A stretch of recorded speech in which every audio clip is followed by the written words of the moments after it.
Hola, soy Héctor Manjón, cardiólogo en el Hospital Ramón y Cajal, y vamos a empezar a ver los temas de cardiología para el MIR. Vamos a ver el primer y segundo tema, que pues en concreto no nos preguntan mucho sobre esto, pero pues sí que son útiles y merece la pena matizar algunos conceptos de cara a entender pues algunos temas más complejos como son insuficiencia cardíaca, cardiopatía isquémica o las taquicardias.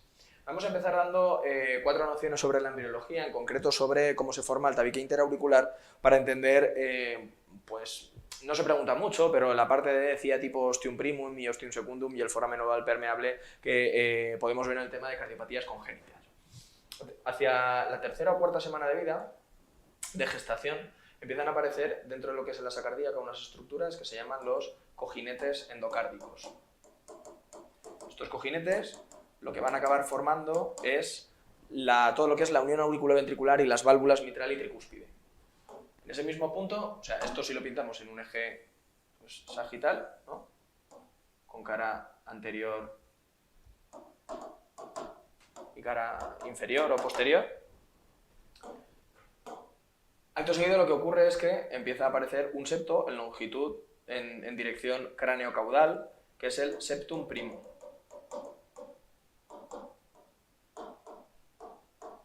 Septum primum.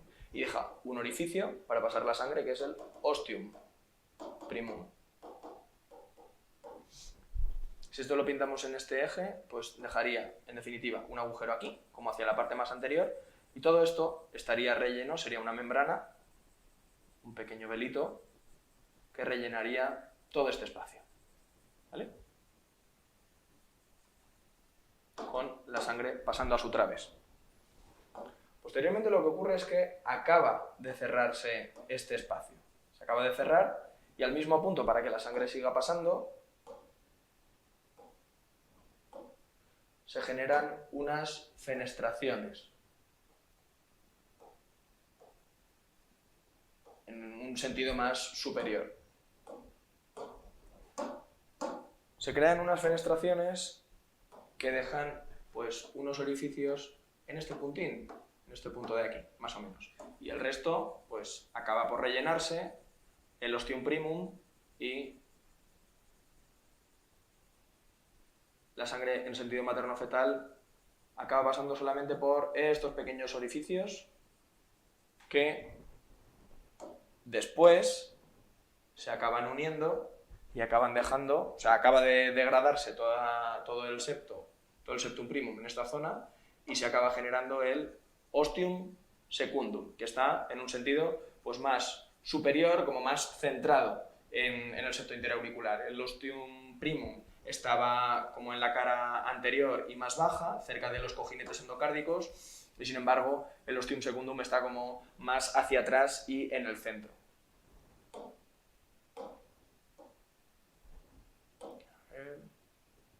Borramos esto y aquí se ha generado el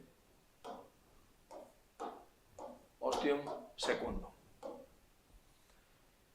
La siguiente fase lo que pasa es, aparece una membrana, en sentido también superior, que lo que acaba haciendo es ocluir, ¿no? Es un mecanismo como una solapa, que lo que debería hacer, una vez ya se produjese el nacimiento y por diferencia de presiones, lo que acabaría es fusionándose esta membrana nueva que aparece y que por eso se llama septum secundum, porque aparece después. Aparece en el lado de la aurícula derecha y debería fusionarse con la parte más caudal, por así decir, de lo que es el septum primum. Deberían unirse, pero hay pacientes en los que esto no ocurre. Si esta membranita la vemos en sentido, en este mismo dibujo de aquí, en sentido sagital, pues vendría a empezar a proliferar por aquí. Estamos viendo el septo interauricular desde la aurícula derecha en este corte de aquí, ¿vale? Aquí es en sentido, pues está cavidades derechas e izquierdas, y aquí lo hemos cortado en este sentido y lo vemos desde aquí, desde las cavidades derechas. Pues empieza a aparecer un reborde por aquí que al final debe acabar engullendo esto, tapando lo que era el septum secundum, el ostium secundum, y por debajo seguirá colándose la sangre. Acabará esto, lo verde es una solapa y por ahí se puede dirigir la sangre. Hay pacientes en los que pues, este orificio queda permeable y la sangre puede pasar a su través hasta etapas adultas, generando lo que se llama foramen oval permeable. Si esto se cierra, visto desde la aurícula derecha, aquí en el centro quedaría una pequeñita depresión y sería la fosita oval, ¿no?, en su centro. Pero cuando esto no se ha fusionado, el septum primum y secundum no se han fusionado, la sangre puede pasar a su través y, como os decía, esto es lo que se llama foramen oval permeable y puede causar embolias paradójicas. Los trombos que se forman en las venas profundas y gordas de las piernas pueden acabar migrando a la aurícula derecha y, en lugar de dar un tromboembolismo pulmonar, ¿no?, que sería paso a ventrículo derecho, y dar un tromboembolismo pulmonar, pues pasan a la aurícula izquierda y pueden dar un ictus. Cuando nos hablan de ictus en personas jóvenes y asociados o no a TVP, pues tenemos que pensar en comunicaciones interauriculares, las embolias paradójicas. Este sería el primer tipo de defecto. Hay una proporción de la población, entre un 10-15% de la gente, que tiene el foramen oval permeable, pero no tiene por qué hacer embolias. Bueno, hay gente que tiene mayor predisposición, hay otra que pues no la tiene. Un defecto un poco más importante, que supone siempre paso de sangre, no solamente en algunos latidos como el foramen oval, sino en todos los latidos hay mezcla de sangre entre la aurícula derecha y la aurícula izquierda, es la CIA tipo ostium secundum. En este caso, en la CIA ostium secundum, el septum secundum no ha llegado a obliterar del todo, quitamos esto, no ha llegado a obliterar del todo el ostium secundum y se queda un agujero central. Se queda un agujero aquí. Esto es una CIA tipo ostium secundum. Tipo ostium secundum porque recuerda a la fase embriológica en la que ese agujero estaba abierto, ¿de acuerdo? Que era una fase más posterior. Y hay un defecto más importante todavía, que este es el tipo de CIA más frecuente que existe, la CIA tipo ostium secundum. Hay ocasiones en las que esto se puede cerrar de forma percutánea. Con unos catéteres entras a la aurícula derecha y aquí acabas poniendo un Amplatzer, que es una especie de diábolo que pinza el septo por las dos partes y eso se queda cerrado. Hay otras ocasiones en las que el defecto pues, es un poco más importante y, en lugar de ser propio del septum secundum, ¿no?, que no progresa hacia abajo y acaba cerrando el ostium secundum, es un problema de el septum primum, y lo que ocurre es que en la parte más caudal es un problema del septum primum y de los cojinetes endocárdicos, y que en la parte más caudal acaba generando pues un defecto de material. Si vemos a la fase anterior, estamos en una fase más prioritaria. Hemos dicho que cuando lo primero que ocurría era que se formaba el septum primum y se generaba el ostium primum. Pues bueno, si hay un defecto de los cojinetes endocárdicos y este septo no se forma bien, pues acaba generándose un agujero aquí en la parte más basal y anterior, que suele asociar defectos en las válvulas auriculoventriculares, especialmente en la válvula mitral. Estos son defectos muy importantes que pueden asociar alteraciones también del seno coronario, y estos siempre son de reparación quirúrgica. No solemos hacer reparación percutánea, como sí que se puede hacer en esta especie de diábolos que os he contado. ¿De acuerdo? Muy bien, vamos a ver 4 cosas sobre las cámaras cardíacas, fundamentalmente pues sobre la aurícula derecha, que es una estructura así donde salen varias cosas, a la que llegan varias estructuras y podemos no tener alguna cosilla clara. Si vemos la aurícula derecha desde la parte como posterior y hacemos una solapilla, hacemos ahí una ventana, lo que veríamos sería pues algo parecido a esto. Esto es la vena cava superior, vena cava inferior,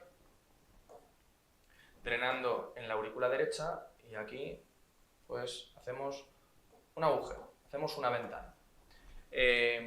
Entonces la pizarra sería como el septo interauricular y detrás de la pizarra estaría la aurícula derecha. Aquí más o menos encontraríamos la tricúspide con sus 3 velitos, velo septal, velo anterior y velo posterior, y aquí pues hemos hecho nuestra solapita, como un flap abierto ahí a la aurícula derecha. aquí nos encontraríamos una estructura que sería la válvula de Eustaquio con su prolongación hacia el tendón de Todaro.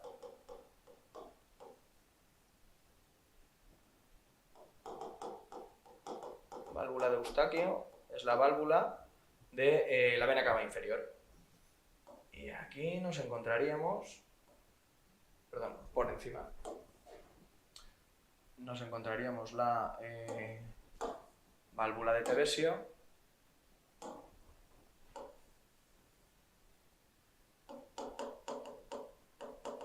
que es la válvula del seno coronario. El seno coronario es una estructura que va paralela a la circunfleja por la parte posterior e inferior del corazón y discurre perpendicularmente a la circunfleja en sentido de aurícula izquierda hacia la aurícula derecha, y lo que hace es recoger la sangre venosa para llevarla a la aurícula derecha y que nuevamente se oxigene.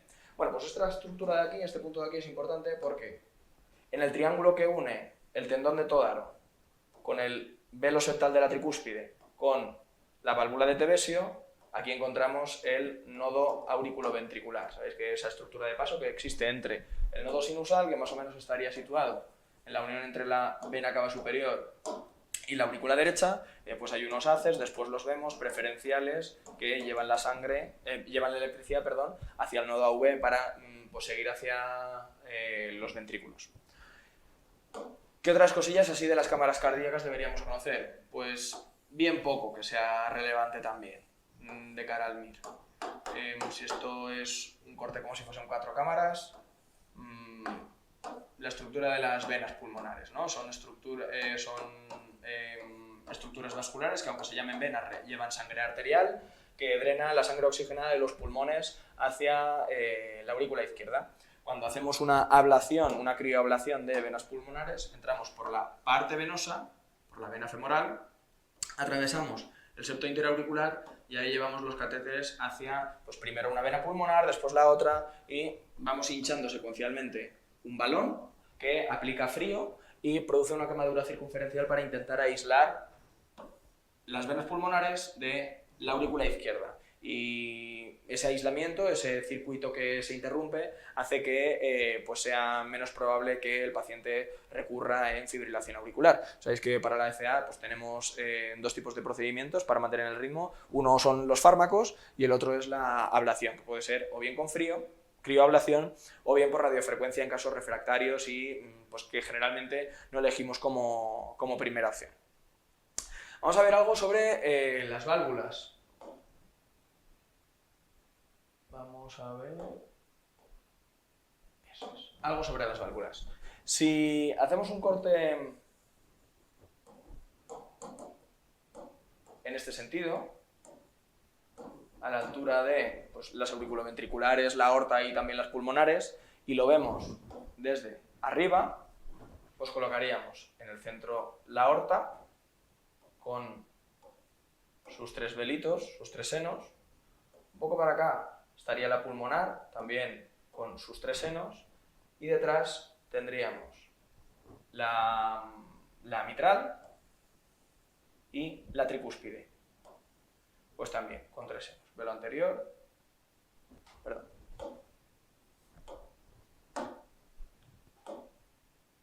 Velo septal, velo anterior y velo posterior, que es un poco más pequeñito, y aquí pues tenemos el velo anterior y el velo posterior mitrales. ¿Qué tenemos que saber de las válvulas? Pues tampoco mucho.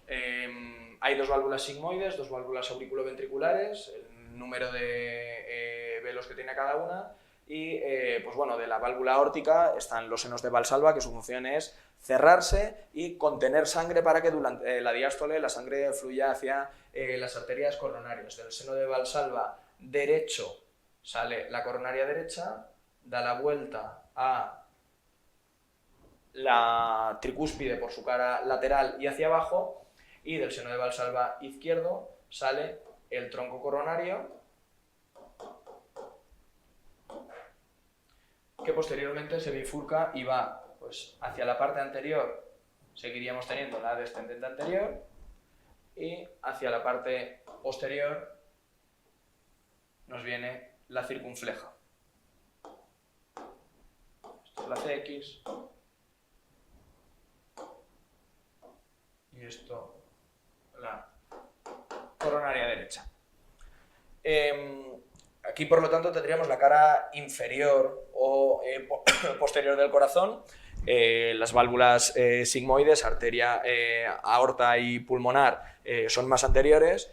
La arteria que nos da la irrigación del septo en su cara inferior, aquí estaría el septo interventricular, pues la arteria que irriga el septo interventricular en la cara, la parte más inferior, nos da la dominancia del corazón. En un 80% de los casos la dominancia es derecha porque la arteria interventricular posterior sale de la coronaria derecha. Pero hay un 20% de los casos en los que la interventricular posterior sale de la circunfleja y en esos casos pues la dominancia es izquierda. Si nos vamos a una vista que podamos entender un poco más, ¿no? Esta sería la vista valvular, vamos a ver pues bueno, una vista más frontal de las arterias coronarias. Sabéis que una de las técnicas que más utilizamos es el cateterismo y aunque ahora pues está un poco en auge también el angioTAC, que sería como una angiografía pero no invasiva, si vemos el corazón en sentido pues, antero-posterior, aquí más o menos caería la aurícula derecha con la cava, la inferior, puede, hacia aquí saldría la pulmonar y desde aquí detrás el callado.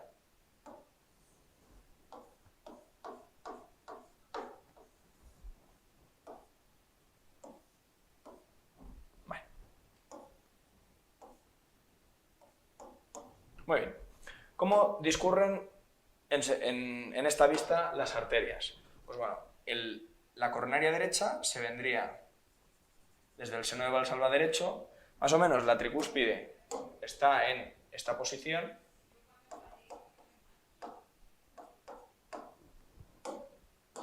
y la coronaria derecha lo que hace es venirse para acá a la tricúspide, da la vuelta, la abraza por delante y después da la vuelta hacia atrás, se viene hasta el septo interventricular y suele dar, esto está por detrás del corazón, la interventricular posterior.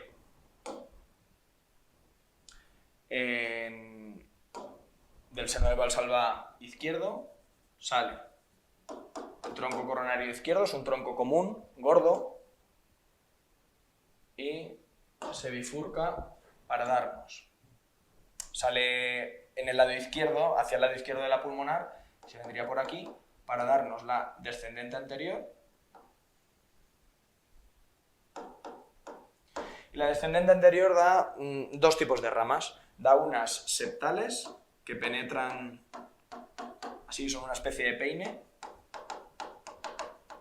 que penetran para nutrir el septo interventricular en los 2 tercios superiores. El tercio inferior, la interventricular posterior, los 2 tercios superiores, las ramas septales dependientes de la DEA. Y hacia la cara lateral, la descendente anterior nos da ramas diagonales.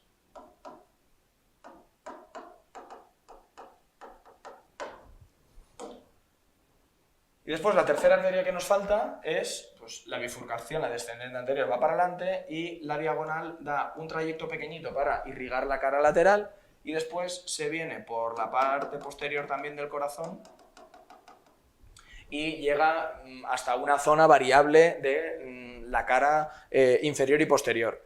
Lo que habíamos dicho anteriormente, si la dominancia es derecha, pues la circunfleja va a tener un trayecto muy corto y toda la cara posterior-inferior del corazón la va a irrigar la coronaria derecha. Si la coronaria derecha es pequeñita, pues la interventricular posterior se va a venir hasta la cara inferior, justo debajo del septo interventricular, y va a acabar dando la dominancia del corazón. En el caso de la CX, repito, un 20% de las ocasiones, en el caso de la coronaria derecha, pues un 80% de las ocasiones la IVP depende de la coronaria derecha. y nos faltan unas ramas que son las que salen de la circunfleja hacia la cara también como lateral del corazón, que serían las obtusas marginales. Son más o menos como paralelas, pero un poco más posteriores a la descendente anterior. Hay otra cosilla que tenemos que saber sobre la irrigación coronaria, que es quién irriga a las aurículas. Pues fundamentalmente a la aurícula izquierda, a la aurícula derecha, perdón, la irriga la coronaria derecha, y también da ramas más frecuentemente para irrigar el nodo auriculoventricular y el nodo sinusal.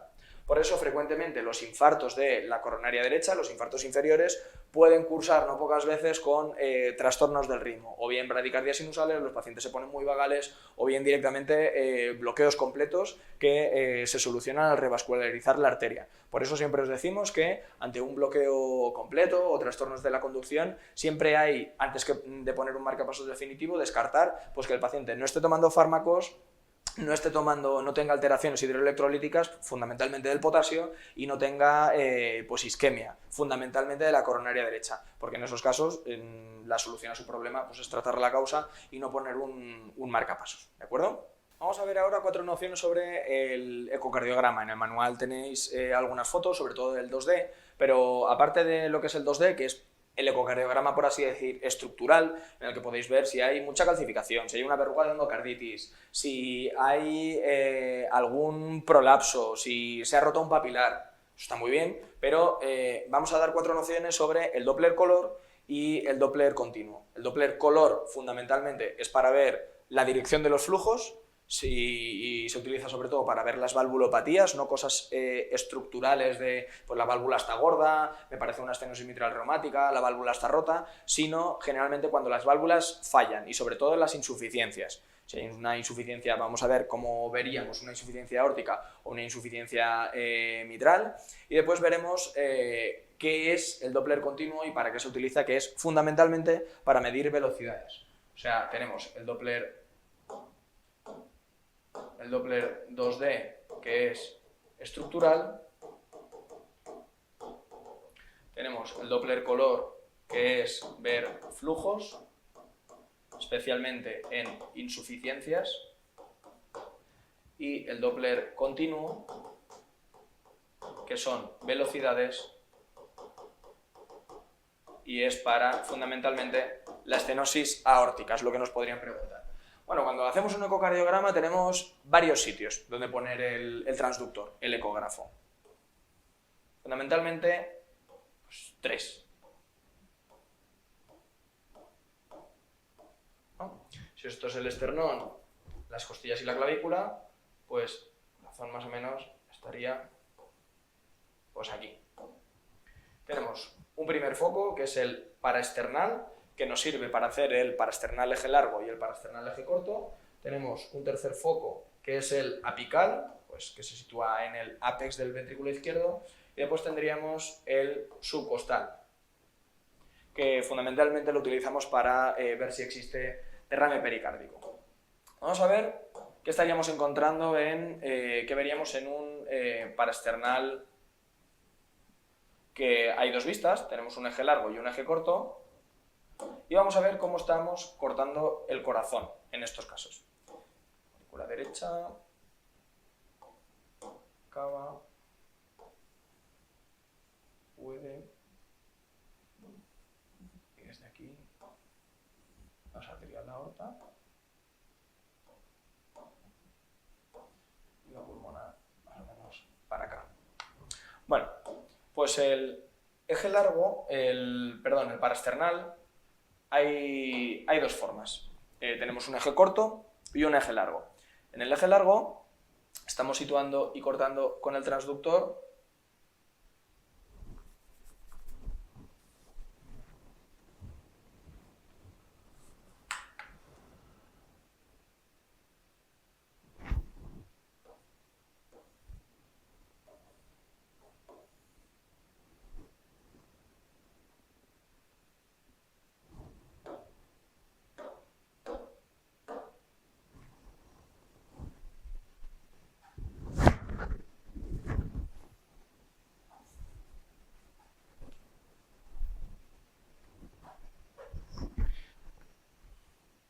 vamos a ver 4 conceptos sobre el ecocardiograma. Hay varias modalidades de eco. Tenemos el modo 2D, por así decir, que nos sirve para ver estructuras. Tenemos el Doppler color, que nos sirve para ver la dirección de los flujos, que especialmente utilizamos en las insuficiencias. Tenemos el Doppler continuo, que nos sirve para medir velocidad. Fundamentalmente lo utilizamos en muchas cosas, pero lo utilizamos fundamentalmente para la estenosis aórtica. Entonces, cuando hacemos un ecocardiograma hay varias zonas en las que podemos poner el transductor. 3, fundamentalmente. El corazón, si lo tenemos aquí abajo, pues podríamos ponerlo paraesternal, podríamos ponerlo apical o podríamos ponerlo subcostal. También en ocasiones lo ponemos supraesternal. Pero bueno, vamos a hablar fundamentalmente del paraesternal, de qué es lo que veríamos allí y del apical. Empecemos pues por el paraesternal. Si en el paraesternal estamos viendo el corazón,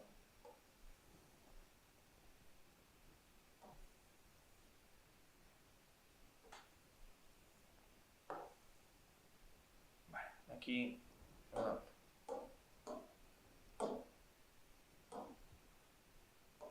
Y aquí saldría la pulmonar. Más o menos así. Vale. ¿Cómo estamos cortando el corazón en el paraesternal? El transductor más o menos se sitúa en esta posición y está como centrado en la válvula aórtica. La válvula aórtica. Entonces tenemos un paraesternal eje largo y un paraesternal eje corto. En el eje largo, la válvula aórtica situada en el centro, el transductor aquí colocado y estamos cortando así. Nuestro barrido es en este sentido. La válvula aórtica la encontramos en el centro, paraesternal, eje largo. La válvula aórtica la encontramos en el centro.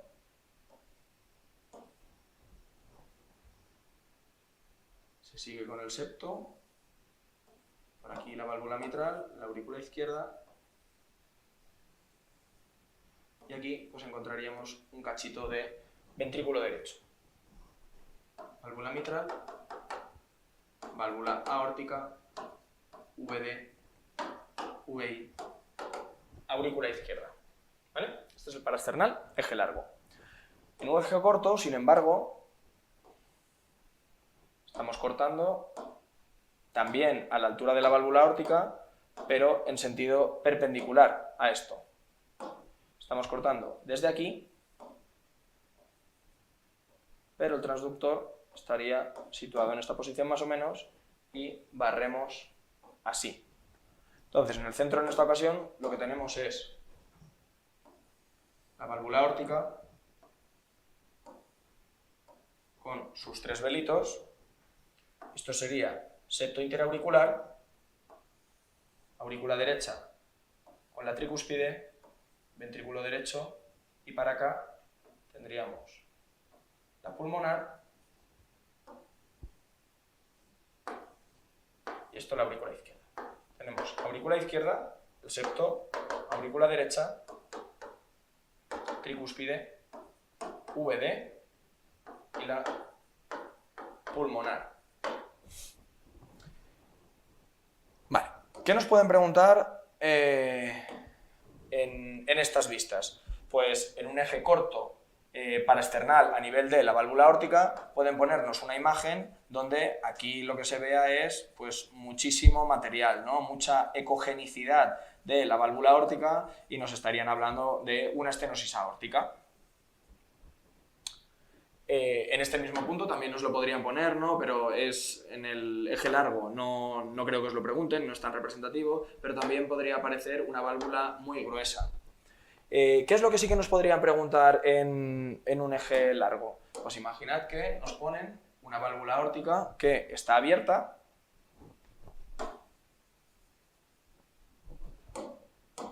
Una válvula aórtica que está abierta, o sea, sus velos plegaditos para acá, y aquí estaría saliendo la sangre, en este sentido. Y nos encontramos esto, pues una válvula mitral que hace esto. Pues cuando el velo posterior debería estar aquí juntito, se ha evertido hacia la aurícula durante la sístole por pues una cuerda rota, un papilar roto, cualquier cosa, ¿no? Pero esto sería un prolapso mitral o una rotura de un músculo papilar, ¿de acuerdo? Bueno, si en lugar de estar cortando en eje corto a nivel de la válvula aórtica, vamos haciendo cortes, pero en un sentido pues, más para abajo, aquí nos podríamos encontrar la válvula mitral y, en este sentido, un poquito más para abajo, los músculos papilares. ¿Cómo lo veríamos esto? Bueno, os borro este, de la válvula, el parasternal eje largo. Estamos cortando en el mismo sentido que en el eje corto, pero yéndonos a unos planos más distales, más para abajo. Bueno, pues si estoy a la altura de la mitral, voy a encontrarme un ventrículo izquierdo que va a ser forma circunferencial, con su miocardio, y aquí voy a tener pues, la válvula mitral haciéndome pues eso, una especie de sonrisilla. Y aquí adosado pues tengo el VD, VI, lo central es la mitral. ¿Y qué podrían preguntarme aquí? Pues si me ponen una válvula, me cuentan una mujer relativamente joven que se cansa, se le hinchan las piernas y me cuentan en definitiva una historia reumática, pues me van a poner una válvula que se abra como en boquita de pez. Una válvula con unos bordes súper engrosados, muy ecogénicos y que no se abre bien. Me hablarán de un gradiente transvalvular mitral muy alto y la imagen que yo veré más o menos será esta.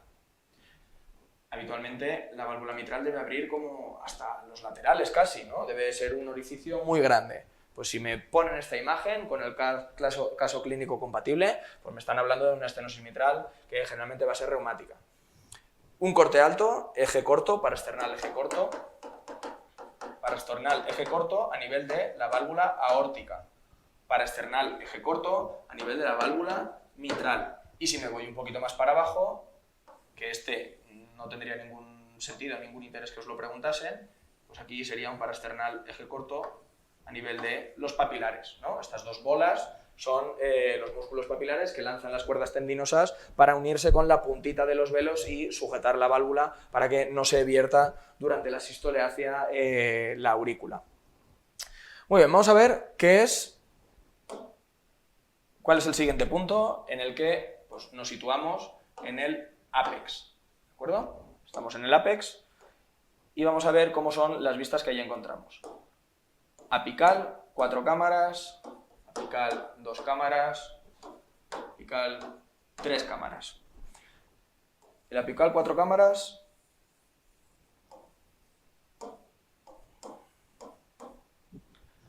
en el lado derecho de la pantalla vamos a tener las cavidades izquierdas, se hace así, estamos viendo el corazón desde el ápex, ¿no? Cortando así.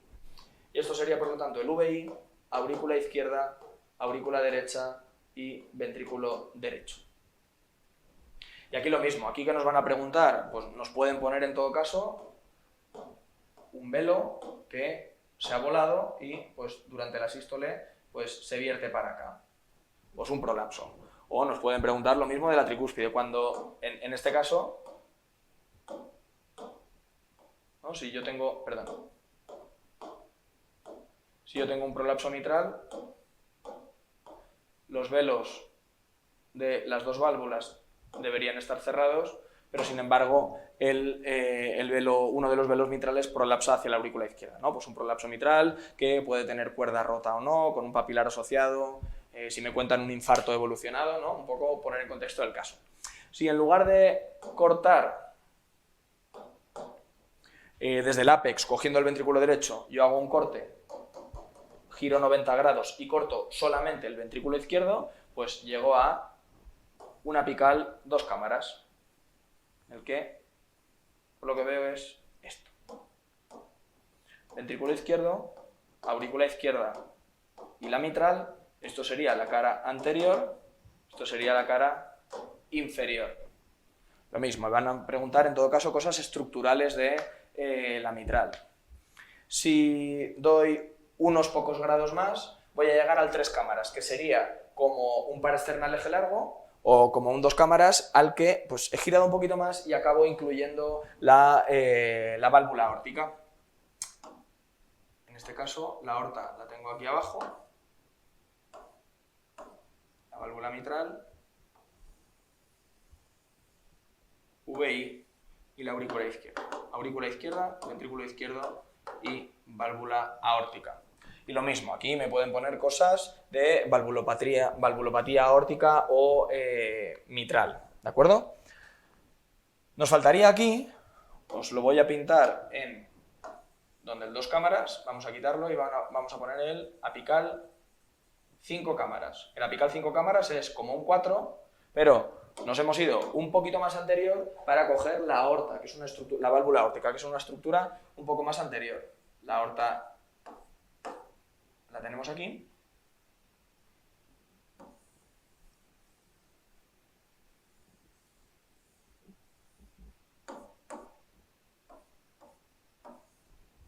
Y tenemos VD, VI, aurícula izquierda, aurícula derecha, y esto es la aorta, apical 5 cámaras.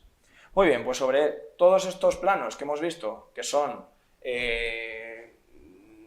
los modos 2D, ¿no? Para ver pues cosas estructurales, podemos ponerle el Doppler color para ver cómo se está moviendo la sangre aquí dentro. Hemos dicho que fundamentalmente es para ver insuficiencias.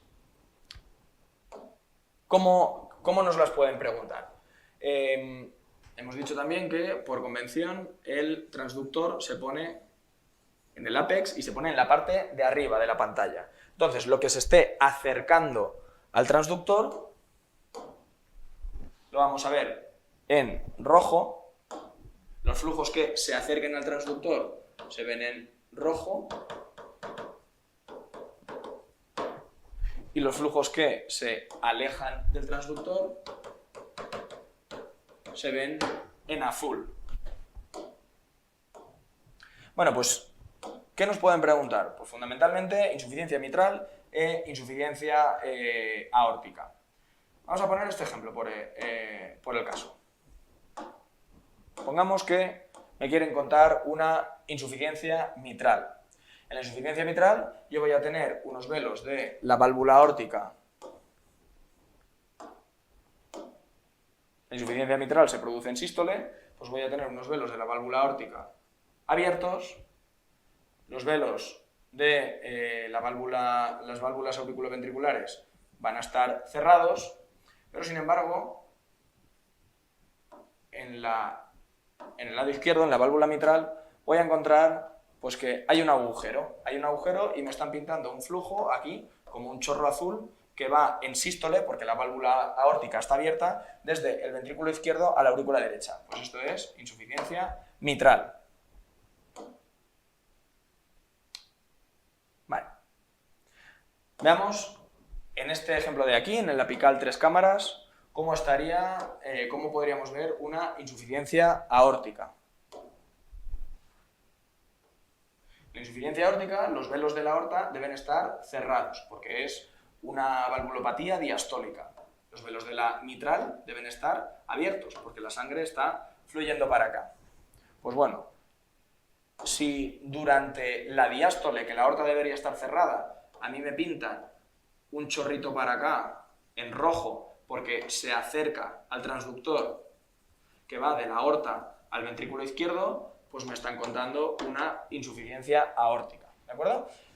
Lo que es fundamental es, tenemos que reconocer la imagen que nos están poniendo con los ejes que hemos puesto, paraesternal, apical, eje corto o largo, o 4, 3, 2 o 5 cámaras. Tenemos que reconocer acto seguido la fase del ciclo, si estamos en sístole o en diástole, y para esto lo que más ayuda es ver las válvulas auriculoventriculares. Si las dos están cerradas, pues será en sístole, si las dos están abiertas, pues será diástole, ¿no? Pero puede haber que una esté abierta y otra cerrada, y lo que nos quieren enseñar es pues patología de alguna de las dos. Pero bueno, y acto seguido lo que vamos a ver es, si hay colores, pues intentar ver dónde tengo el transductor, qué fase del ciclo es y si se está acercando o alejando, y con eso intentar pues ver por qué valvulopatía me están preguntando, ¿vale? Fundamentalmente insuficiencia mitral o insuficiencia aórtica. Y el tercer tipo de modo que utilizamos frecuentemente es el Doppler continuo, que es para medir velocidades. Imaginad que yo estoy en un 5 cámaras, en el que pues aquí tengo mi válvula aórtica, mitral y el transductor está aquí. Y tengo enfrente una abuelín de 80 años que su válvula aórtica es muy gruesa, muy gruesa. Su válvula aórtica se ha esclerosado, se ha engrosado, entonces deja muy poco orificio para el paso de la sangre. Entonces, por unidad de tiempo, la misma sangre que atraviesa el ventrículo izquierdo en sentido pues, hacia la aorta, tiene que pasar por el ventrículo izquierdo y por el orificio de la válvula aórtica. Esto hace que cuando atraviesa la válvula aórtica la sangre tenga que acelerarse muy rápido, ¿no? Porque la sangre no se va para ningún otro lado, puede ir solamente hacia adelante. Entonces, si aquí el agujero es más estrecho, tiene que ir más rápido. Bueno, pues esto, con el Doppler continuo, lo que hacemos es calcular la velocidad máxima que aparece en todo este trayecto que estamos cortando nosotros. A la hora de representarlo en el ecocardiograma, el software lo que nos hace es pues, dibujar una especie de gráfico así, ¿no? Aquí estarían los 0 metros por segundo, porque lo que mide es velocidad, y como la sangre se está alejando del transductor, se va hacia la aorta, pues va a estar en la parte negativa. Y aparecerá algo como así, una curva de eyección, una curva parabólica, y pues está rellenita.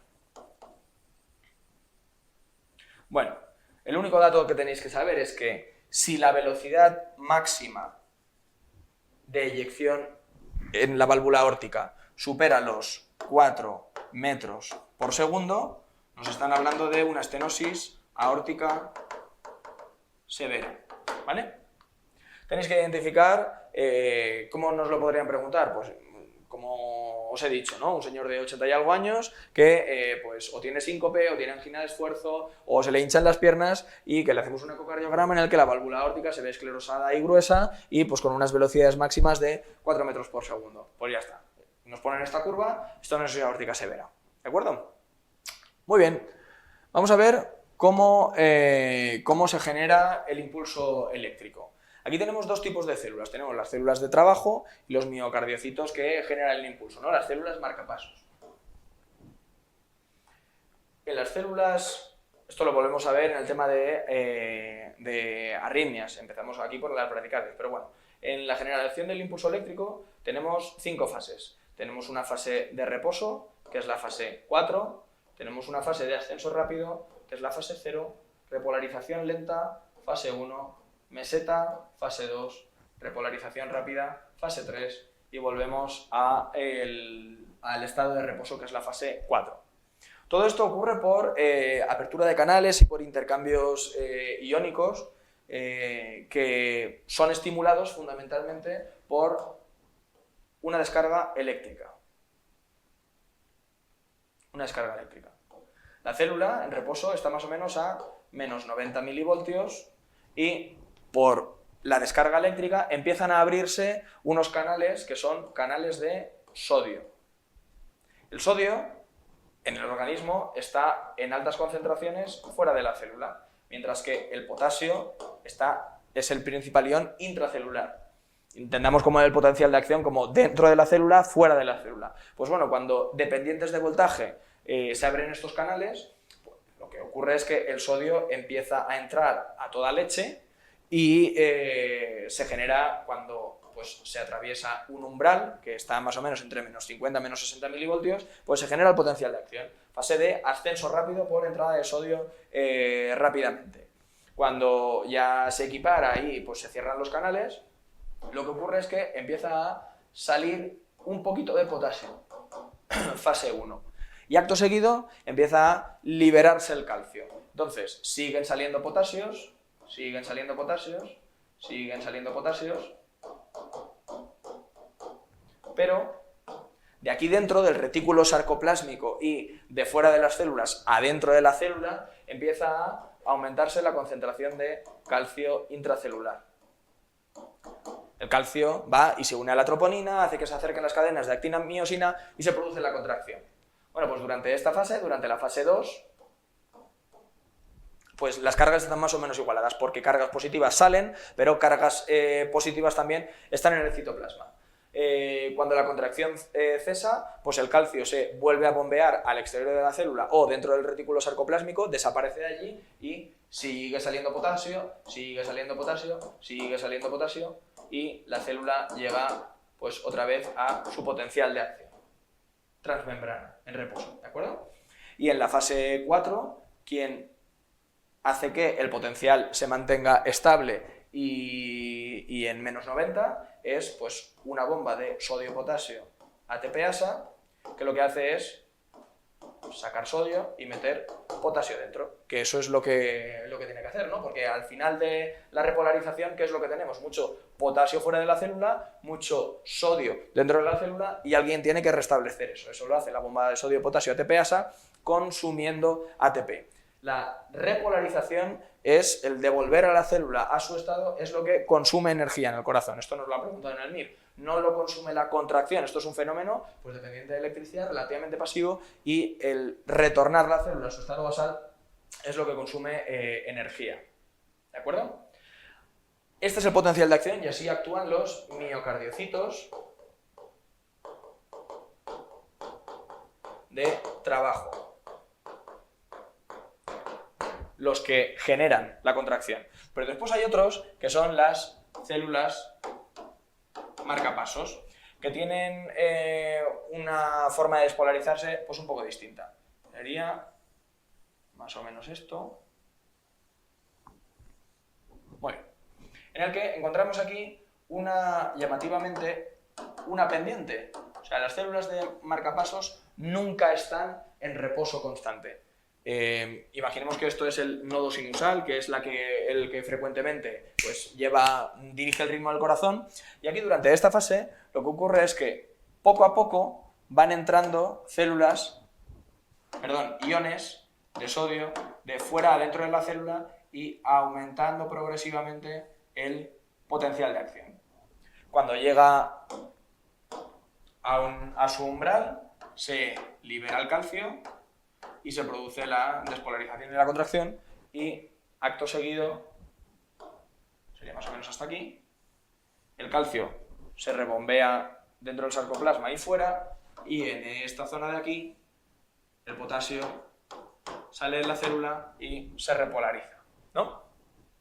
Bueno, pues lo más importante de estas células, su característica diferencial respecto a los de trabajo es esta fase de ascenso lento en la que el sodio está entrando dentro de la célula. Esto está mediado por unos canales que se llaman IF de IFANI, y pues que tienen esa peculiaridad, ¿no? Están influenciadas por el sistema nervioso autónomo y pues ahí influyen beta bloqueantes, calcio antagonistas y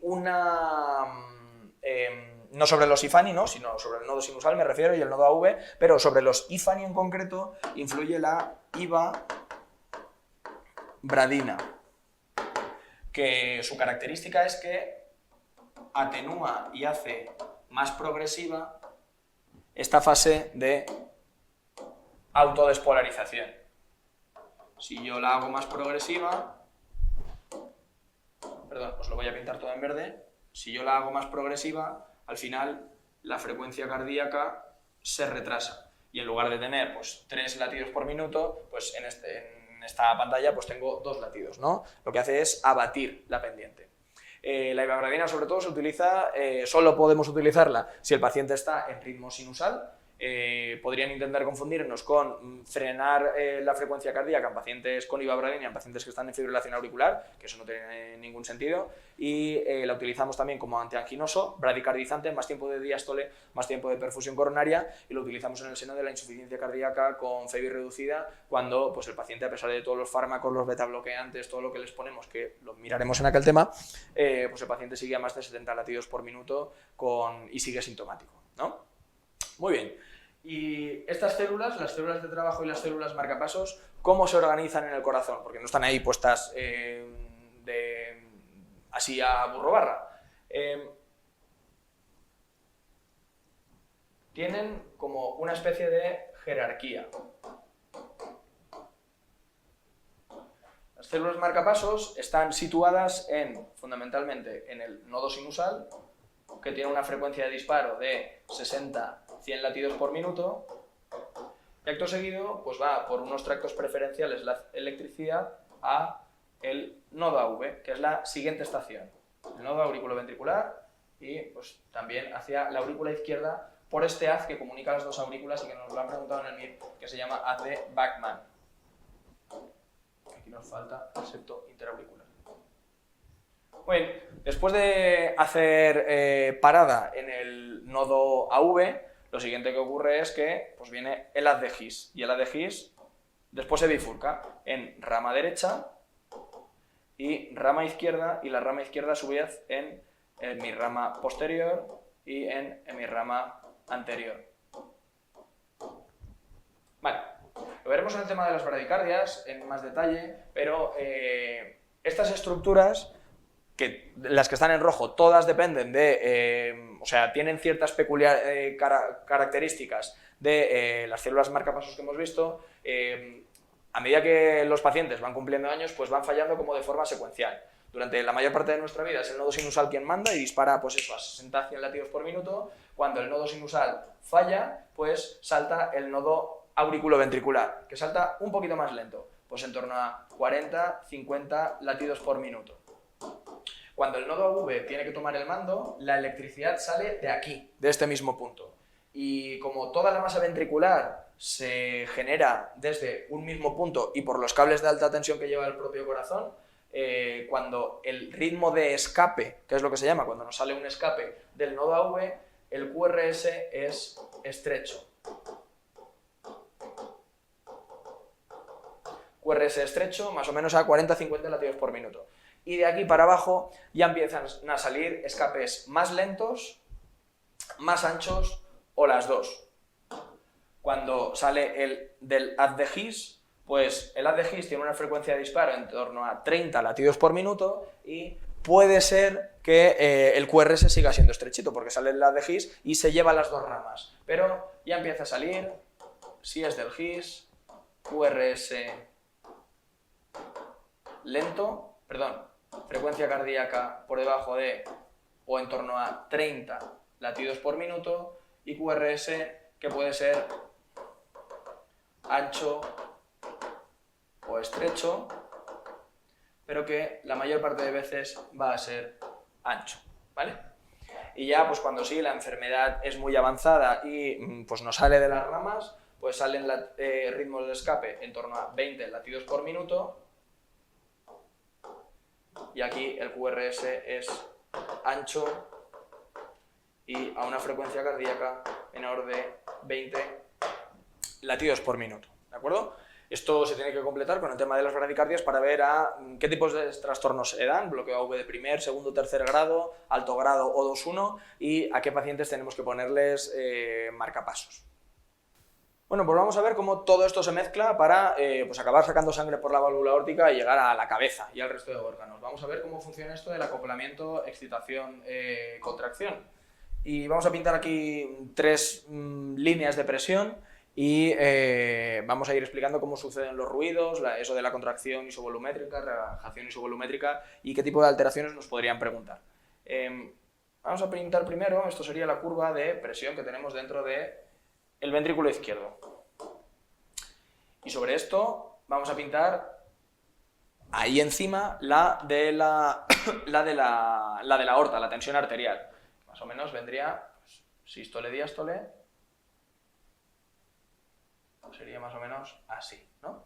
La presión del ventrículo izquierdo en diástole llega prácticamente a cero, después empieza a contraerse hasta que pues, la presión que tenemos dentro del VI supera la diastólica que tenemos en la aorta y empieza la eyección de sangre. Llega a un máximo sistólico, pues que en la mayor parte de nosotros estará pues, en torno a 120-130 milímetros de mercurio, las chicas un poco más bajo y la diastólica pues, en torno a 70-80 milímetros de mercurio.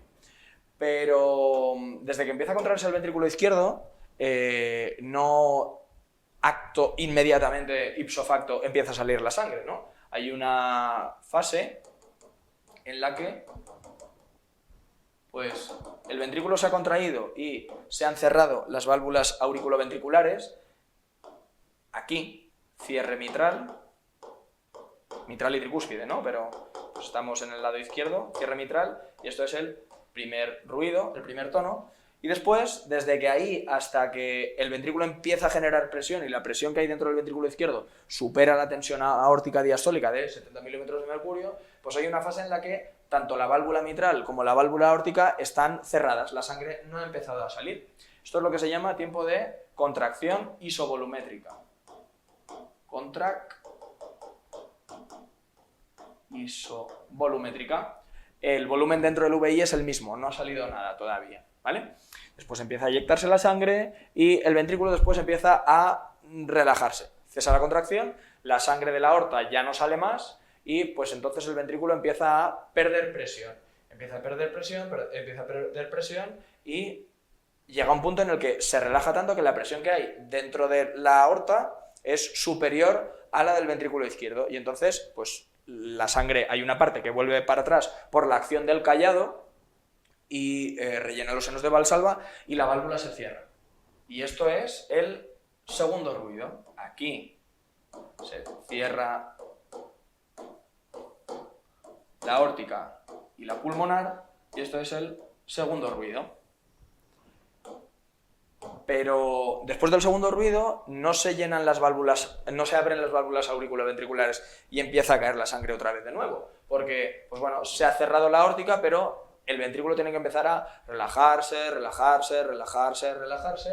y pues cae la presión arterial, cae la presión dentro del ventrículo. Entonces, este punto entre el que se cierra la válvula pulmonar y aórtica y se abren las válvulas auriculoventriculares, es el tiempo de relajación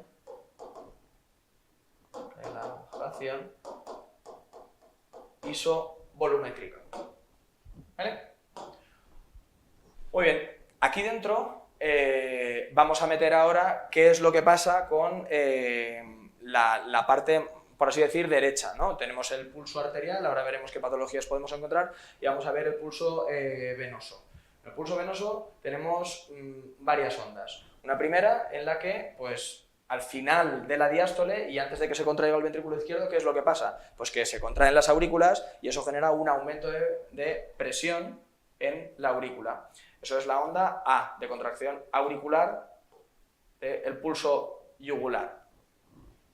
Después ya empieza a contraerse el ventrículo y pues después de la contracción de la aurícula, la aurícula se relaja y genera una pequeñita depresión.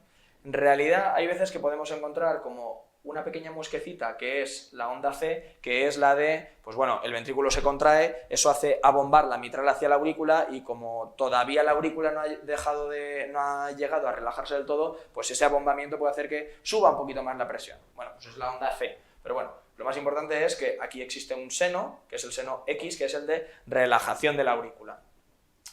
Durante la sístole del ventrículo, las aurículas empiezan a llenarse, empieza a entrar sangre en la aurícula derecha, pues desde las cavas, y a la aurícula izquierda, desde las venas pulmonares, y empiezan a llenarse las aurículas. Pues bueno, la presión durante la diástole va aumentando, y aquí pues ocurre el pequeñito abombamiento por la contracción ventricular todavía, ¿no? Que es el seno V. Y después de que se relaja y se abre, se ha relajado el ventrículo del todo, pues mientras desciende la presión del ventrículo, se cruza con la presión de las aurículas que está aumentando. El ventrículo se relaja, la aurícula sigue llenándose de sangre y en algún momento la presión que hay dentro de las aurículas supera la presión del ventrículo y entonces la sangre empieza a fluir y pues desciende rápidamente la presión dentro de la aurícula y vuelve a empezar el ciclo, ¿no? Y esto se vuelve a llenar. Esto es el seno I. Es la fase de relajación, de llenado rápido de la diástole. Aquí al final volvería a ocurrir la onda A y volvemos a empezar. Bueno, esta primera fase del seno, de la diástole,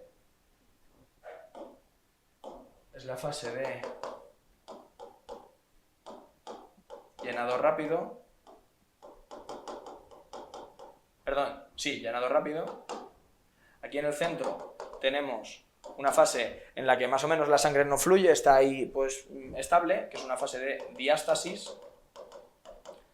Es el tercio central de la diástole, y aquí al final tenemos la patada auricular, que es la onda del electrocardiograma auricular.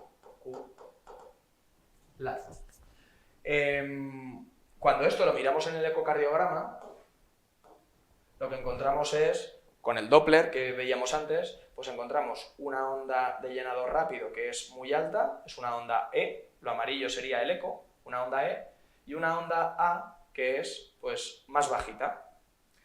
La onda A del eco coincide con la onda A del pulso venoso yugular que mediríamos con catéteres. Pues bueno, esta onda E y esta onda A, habitualmente en la mayor parte de nosotros, la E es mayor que la A, porque el 80% del llenado de la aurícula al ventrículo ocurre en esta fase de llenado rápido y más o menos el 20% ocurre durante esta fase de contribución auricular. Cuando el paciente cae en fibrilación auricular, pues ocurren varias cosas. Se pierde la onda A del pulso venoso, se pierde la onda A de llenado del ventrículo izquierdo, ¿no? En el ecocardiograma, y se perderían dos tonos de los que no hemos hablado. Primer tono y segundo tono tenemos la mayor parte de nosotros, primer tono casi todos, segundo tono, pues al menos el componente pulmonar también. Nos podrían preguntar que el segundo tono está abolido en el caso de la estenosis aórtica severa calcificada. ¿Vale? Y después hay dos tonos más. Uno siempre es patológico, que es el cuarto tono, y el otro puede no serlo, que es el tercer tono, pero que traduce un aumento del volumen que maneja el ventrículo. El tercer tono coincidiría con este llenado rápido. Es cuando el ventrículo izquierdo está manejando muchísimo volumen, cuando se abre la mitral, toda esa sangre desde la aurícula izquierda hasta el ventrículo izquierdo rápido, pues genera un ruido. Eso puede ser relativamente normal en estados de hiperaflujo, como puede ser las bradicardias muy importantes en pues, pacientes, en sujetos deportistas durante el embarazo, y también está aumentado en la insuficiencia mitral, la insuficiencia aórtica, ¿de acuerdo? En situaciones de hiperdinamia donde se maneja muchísimo volumen. Y hay otro que siempre es patológico, que es el cuarto tono. El cuarto tono, el cuarto ruido, coincide con todos estos fenómenos, que es por la contracción auricular que hemos visto. La onda A del pulso venoso, la onda A en el ecocardiograma de llenado del ventrículo izquierdo, y el cuarto tono. Cuando caemos en fibrilación auricular, todo esto lo perdemos, y el cuarto tono lo que traduce es un aumento en las presiones de llenado del ventrículo izquierdo. Aumento de la presión de llenado. En los pacientes que tienen aumento de las presiones de llenado, que esto ocurre pues, fundamentalmente cuando tenemos muchísima hipertrofia del ventrículo izquierdo, o también en la estenosis mitral, ¿no? Cuando tenemos una estenosis mitral, pues la válvula mitral se vuelve muy dura, la aurícula tiene que hacer mucha presión y generar una onda A pues, muy importante. Por eso, cuando los pacientes con hipertrofia del VI importante, pues fundamentalmente en el caso de estenosis aórtica o de miocardiopatía hipertrófica, o en el caso de la estenosis mitral, cuando los pacientes caen en fibrilación auricular, las aurículas se quedan pues, muy gordas, a muchísima presión, y no se pueden vaciar hacia el ventrículo izquierdo. Eso hace que rápidamente estos pacientes caigan en el edema agudo de pulmón y se pongan muy malos, ¿vale? ¿Qué cosillas sobre el pulso arterial nos podrían preguntar? Hay dos pulsos típicos que deberíamos conocer. Uno es el pulso de la estenosis aórtica y otro es el pulso de la insuficiencia aórtica. En el pulso de la estenosis aórtica lo que ocurre es que os lo pinto aquí. A ver. Vale. Que la válvula aórtica está dura, por lo tanto, el ventrículo izquierdo genera muchísima presión para salvar el stop que supone la válvula aórtica, pero al final, por la válvula aórtica no sale tanta sangre, ¿no? La válvula aórtica es patológica y la diferencia de presión entre el VI y la válvula aórtica es muy grande. Esto que está pintado aquí en blanco sería el gradiente de presión que existe en una estenosis aórtica severa. Bueno, pues si ese gradiente de presión supera los 40 milímetros de mercurio, si el gradiente de presión medio supera los 40 milímetros de mercurio, estamos hablando de una estenosis aórtica severa, ¿vale?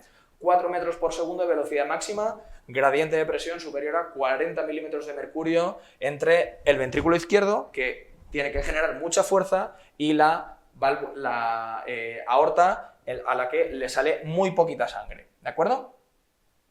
Y esto asociado a la pérdida del del componente aórtico del segundo tono en la estenosis aórtica calcificada del anciano. ¿Por qué? Pues la válvula se queda quietecilla y pues ni abre ni cierra. Ni abre y genera gradiente, y no cierra y no genera ese segundo tono. ¿Qué encontraríamos? Y no os he dicho que en el contexto de la estenosis aórtica severa el pulso arterial es parvus et tardus. O sea, es un pulso pobre, de baja intensidad y lento. Tarda mucho en llegar a su pico, aquí, en la palpación radial. Bueno, ¿qué tenemos cuando, en lugar de tener una estenosis aórtica severa, lo que tenemos es una insuficiencia aórtica severa? Pues lo contrario. La válvula aórtica se abre muy bien. Entonces el ventrículo genera presión y la válvula aórtica saca un montón de volumen. Lo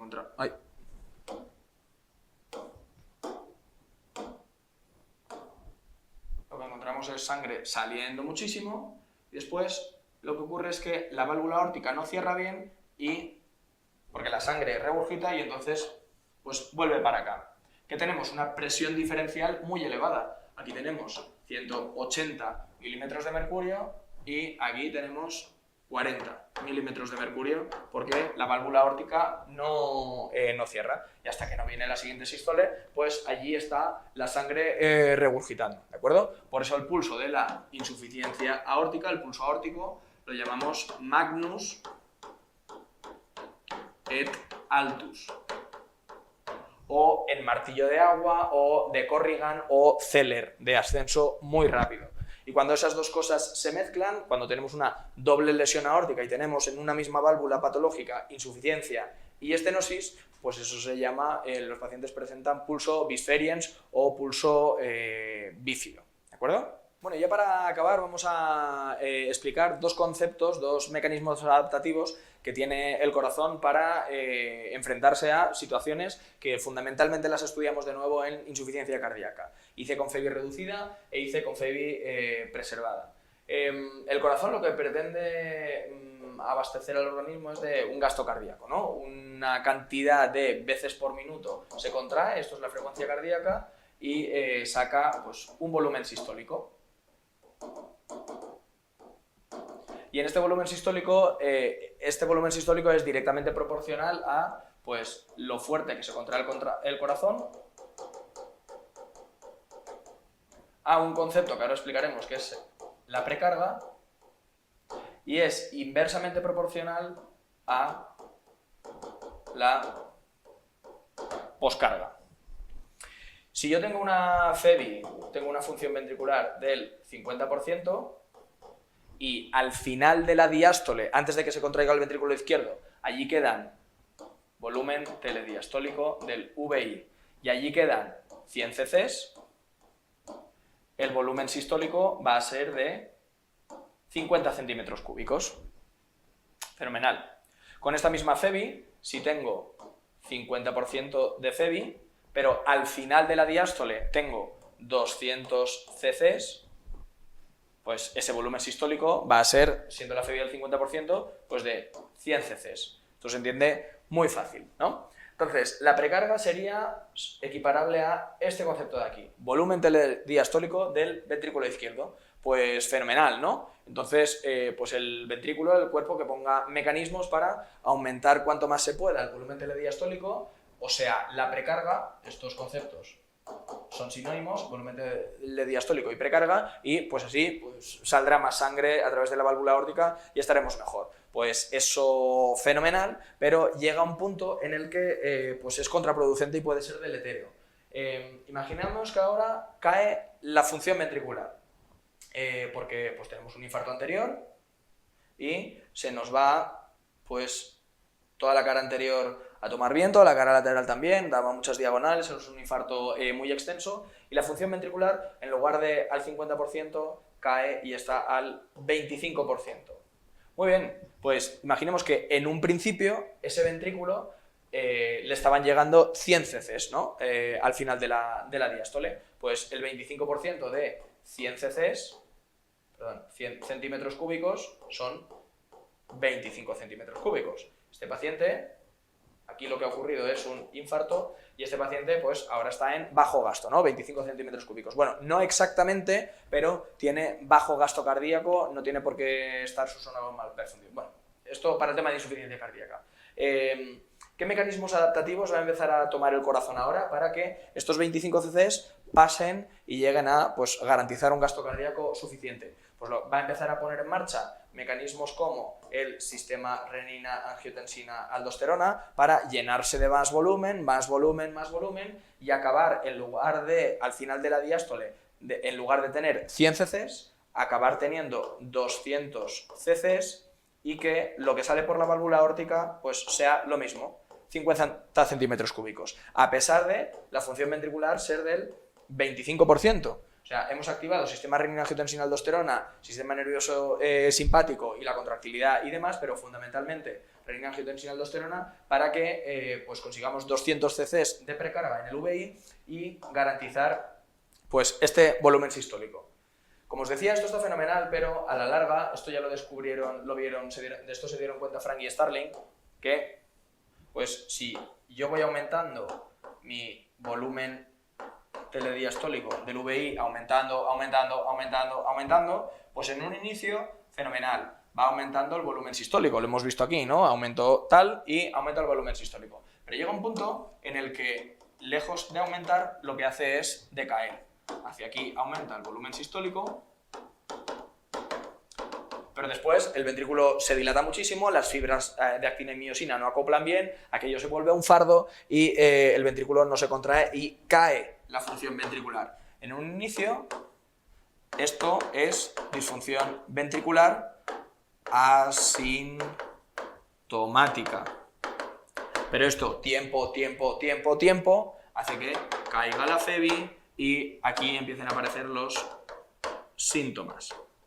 ¿De acuerdo? Así que, pues de forma preliminar, sabéis que en el tema de la insuficiencia cardíaca con FEBI reducida, que es de lo que estamos hablando aquí, FEBI reducida, pues fundamentalmente en nuestro medio por cardiopatía isquémica, la primera causa, y la segunda, pues la miocardiopatía dilatada de origen idiopático, ¿no? Genéticamente tienes un defecto que hace que las fibras no se contraigan bien y tu ventrículo, ya que pierde la contractilidad, lo que hace es aumentar la precarga, aumentar la frecuencia cardíaca para pues, ganar volumen sistólico. Como os decía, Frank Starling está muy bien, pero a la larga es deletéreo. Entonces, lo que tenemos que hacer, y esto lo vemos en insuficiencia cardíaca, es cargarnos todo el sistema renina-angiotensina-aldosterona con los fármacos para la insuficiencia cardíaca. Pues IECA, ARA2 o sacubitril/valsartán, antagonistas del receptor mineralcorticoide, aquí pone ARNI, antagonistas del receptor de la angiotensina y de la neprilisina, NI. ARM es antagonistas del receptor mineralcorticoide, y aquí nos falta, aunque no depende del sistema renina-angiotensina-aldosterona, pues el sistema nervioso simpático con los betabloqueantes y el nuevo que empezamos a utilizar hace poco, que son los ISGLT2, que son una especie de diurético plus, ¿vale? Esto sigue en el tema de insuficiencia cardíaca. Bueno, pues la parte izquierda de la pizarra es el mecanismo de adaptación a un déficit de función contráctil del corazón y pues el mecanismo adaptativo que existe, ¿no? Que fundamentalmente pues es basado en Frank Starling, que es aumento de la precarga aumentando el volumen telediastólico de el ventrículo izquierdo. Vamos a ver ahora la situación opuesta, en la que, pues bueno, lo que tenemos es un aumento en la poscarga. Lo que ocurre es... esto habíamos dicho que era causa número 1, cardiopatía isquémica, y causa número 2, miocardiopatía dilatada. Y el mecanismo adaptativo es Frank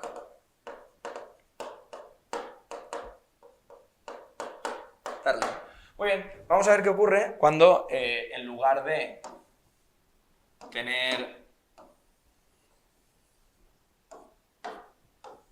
un infarto, lo que tenemos es una estenosis aórtica severa o, en definitiva, un aumento en la tensión arterial, ¿no? La poscarga es la cantidad de fuerza que tienen que hacer las fibras del ventrículo izquierdo para, pues, eyectar. ¿Contra qué presión se tienen que contraer las fibras del ventrículo izquierdo? Y en nuestro medio, la causa fundamental, mucho más que la estenosis aórtica, es la hipertensión arterial. Para salvar esa presión, lo que hacen las fibras es, pues, intentar generar más contractilidad y, pues, músculo, ¿no? Para salvar esa tensión, si yo empiezo a ir al gimnasio y el ventrículo empieza a ir al gimnasio, lo que acaba es hipertrofiándose. Y otra hipertrofia, y otra capita de cebolla, y otra capita de cebolla, esto acaba, pues, generando muchísima hipertrofia. En un primer momento esto está fenomenal, muchísima masa ventricular, muchísima capacidad para generar mucha presión y salvar la tensión arterial alta. Pero a la larga, ¿qué es lo que ocurre? Pues que la cavidad del ventrículo izquierdo se ha reducido muchísimo.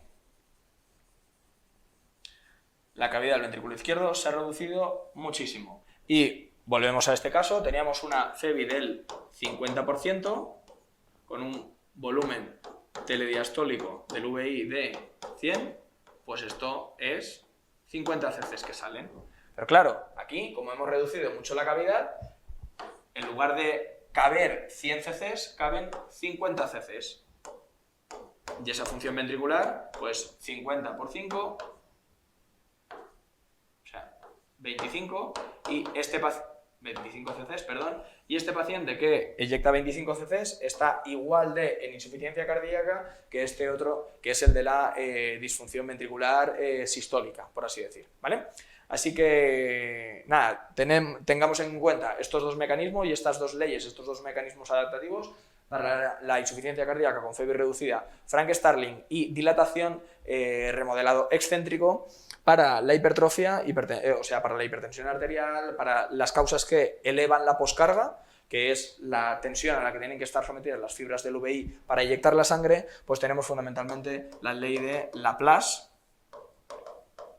que se basa en si yo reduzco el diámetro y aumento el grosor de mi pared, pues soy capaz de sostener mejor esa presión a la que están sometidas las fibras. Estos conceptos se profundizan en el tema de insuficiencia cardíaca. Bueno, pues chicos, hasta aquí el primer y segundo tema de cardiología.